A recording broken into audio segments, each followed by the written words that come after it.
dalam sistem demokrasi Indonesia, sebagaimana diamanatkan oleh konstitusi, partai politik memegang peran strategis dalam membentuk perwakilan rakyat. Partai politik bukan sekedar kendaraan menuju kekuasaan, tetapi jembatan antara rakyat dan negara. Dari partailah wakil rakyat dilahirkan, dari partailah presiden dan kepala daerah diusung. Oleh karena itu, partai politik memikul tanggung jawab besar sebagai soko guru kedaulatan rakyat.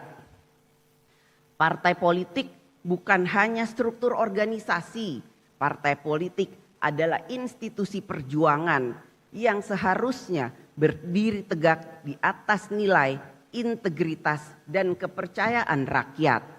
Sebab partai tanpa nilai perjuangan akan membawa kekuasaan kehilangan arah dan makna bagi rakyat. Karena peran strategis itulah, partai politik tidak boleh berhenti membenahi diri. Partai harus menjadi tempat lahirnya para pemimpin yang bukan hanya pandai berbicara, tetapi juga mampu berpihak, bekerja, dan berani mengambil risiko demi kepentingan rakyat.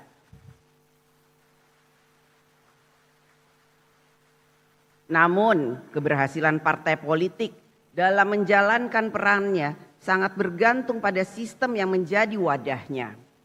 Sebaik apapun visi dan integritas partai, jika sistem politik, khususnya sistem pemilu, tidak mendukung terwujudnya kedaulatan rakyat secara nyata, maka suara rakyat berisiko terdistorsi. Sistem pemilu kita sebagai sarana utama membentuk perwakilan memang belum sepenuhnya sempurna.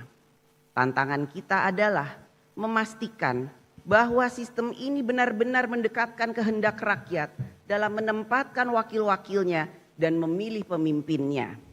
Saat ini, demokrasi dalam pemilu kita selain ditentukan oleh garis tangan, juga sering dipengaruhi oleh campur tangan dan buah tangan.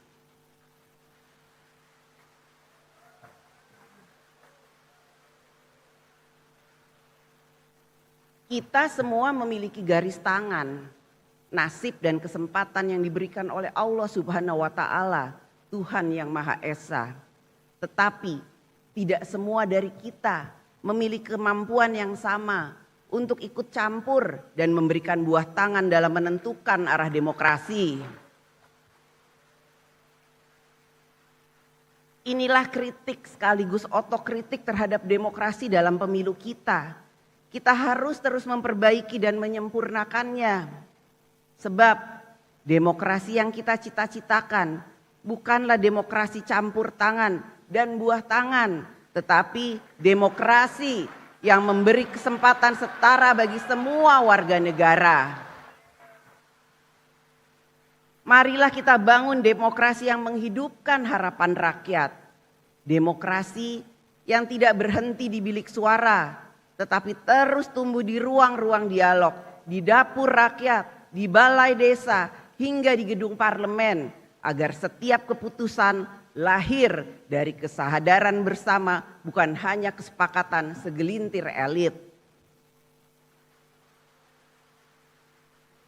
Dalam demokrasi, rakyat harus memiliki ruang yang luas untuk berserikat, berkumpul, menyatakan pendapat, dan menyampaikan kritik. Kini, kritik rakyat hadir dalam berbagai bentuk yang kreatif dan memanfaatkan kemajuan teknologi, khususnya media sosial sebagai corong suara publik. Ungkapan tersebut dapat berupa kalimat singkat seperti kabur saja dulu, sindiran tajam, Indonesia gelap, lelucon politik, negara Konoha, hingga simbol-simbol baru seperti bendera One Piece dan banyak lagi yang menyebar luas di ruang digital. Fenomena ini menunjukkan bahwa aspirasi dan keresahan rakyat kini disampaikan dengan bahasa zaman mereka sendiri. Bagi para pemegang kekuasaan, semua suara rakyat yang kita dengar bukanlah sekedar kata atau gambar. Di balik setiap kata ada pesan. Di balik setiap pesan ada keresahan, dan di balik keresahan itu ada harapan.